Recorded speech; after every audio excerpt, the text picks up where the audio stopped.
Welcome. In front of me is a ASUS ZenFone M1, and today I'll show you how to transfer photos from SIM card to the phone and vice versa.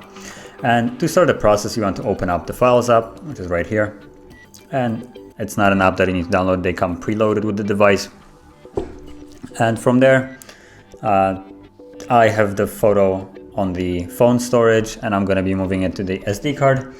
But it works the same way. All you need to do is just stop here and select where your images are and where you want to move them. So like I said, I'm going to be choosing this one, and my image is located in the downloads. Now, if you're trying to transfer your photos or stuff like that, and it's not downloaded from the net, they will be located in the DCIM folder. That's basically where all the photos are stored. So you can just select this entire folder, for instance, and move that entire folder to, let's say, the desired location, for instance, like the SD card.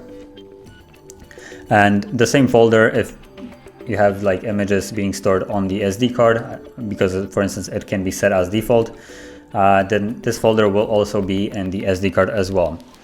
That's basically the name of the folder where you have images. And it's going to select my image.